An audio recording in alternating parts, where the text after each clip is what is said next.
Okay, guys, I've been out here messing with this thing this morning, and I had an old table saw, and it was wore out. It had a cast iron top. It weighed a ton. It was awkward to move, and I took it apart and I used the electric motor that was on it to build my drilling rig.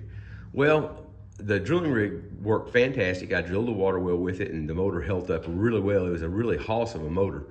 And I had this fence and I had this. And I was digging around yesterday. I was in here cleaning my shop out. I've been throwing a ton of stuff away. And I seen this fence. And it was too long to hook back here and too long to hook right here. And so what I did is I took a piece of wood off of one of these little carts like this one right here and cut it to the length that I wanted. And then I ran it through my plane. As you can see, I just ran it and just shot it on the floor there because it's just a little bit. And got it to the proper thickness to where the latch would lock right here really, really tight. I'm gonna have to cut it off, say, just a little bit, just on this side of the blade, cut this side off, because when you slide this forward, it hits right here. Which I guess I don't need to, because if I get to there, I'm gonna be past it anyways. But anyways, I've never tried to run wood through this thing and resaw before. I've never done that before. I've got hundreds of hours on this thing building little knick-knack stuff for a crafts mall I used to sell stuff for in Moore, Oklahoma years ago. But the past 10 or 15 years, I really haven't used this thing much. It's just been sitting. And I forgot just how much I enjoy using it. It's really a good tool. The whole head will tip like this, so you can see all the angles right here, and it'll cut up to 6 inches deep this way.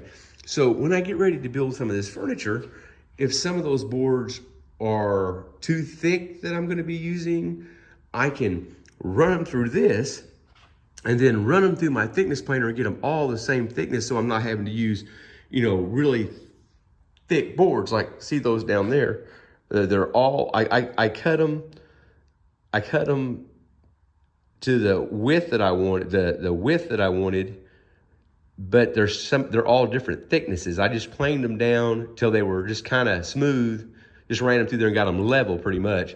And now if I need to wrap like my skirting and stuff, I can make them all exactly the same thickness without just running them through the plane 10,000 times.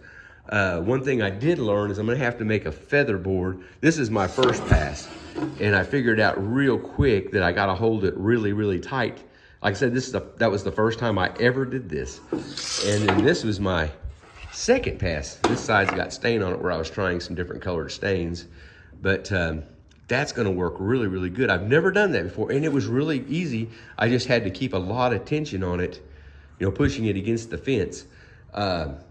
But like I said, I've had this for years, and I've had this fence for a long time, but I just forgot I had it. And right next to this fence was this. I've got a lot of experience with this bandsaw, got a lot of experience with this saw and my router and jigsaws and things like that, and a little bit with skill saws, but I really never got used to using a table saw. I don't know, they've always been intimidating to me. But I love this thing. It's just a great, great, great piece of equipment. If you are really getting into woodworking, I would recommend you get one, because you can do so much stuff with them. You can get little bitty blades, and you can make a hole the size of a dime with some of the blades are so small. And I've never owned any of the great big blades for this thing, and I'm fixing to get one just to do this ripping of these boards down, so you can get different thicknesses. It'd be a lot better. I think this blade's 1/4 of an inch. It's a very small blade, but it's brand new and it's super sharp. It's not brand new. It's new on this machine, but it's 20-year-old saw blade. But it's been hanging on the wall. Anyways, like I said, I've got all this wood over here, and I'm gonna need to be making different sizes and different thicknesses and lengths, and this is gonna be a game changer for me. Like I said, there's so many smart men and women on YouTube that show you how to do some of this stuff. And like I said, I've never done this before, and it worked really good for me. But yeah, I think it's gonna be great. I just put a set of rollers on this thing yesterday, and now I can roll it around and move it around easy. So I keep it in that little room back there, And without the rollers on it, it sounds like you're tearing the building down because it's dragging on those feet, and it's been a pain. So I just have kind of quit using it. But now that I'm putting rollers on this, and I've got to get me 4 more hinges, put rollers on that, and I got rollers on my workbench yesterday, and got my hoist put up yesterday. So I'm kind of getting it fixed up in here where I can use my tools again and get back into the enjoyment of doing some wood crafts, because I enjoy doing it. It's a very relaxing thing when I get out here and start messing with this stuff. I just really enjoy it. Well, you guys have a good day, and I just thought I'd show you something I learned on YouTube, and I think it's gonna work very, very well for me. Well, you guys have a good day, and thanks so much again. I appreciate it.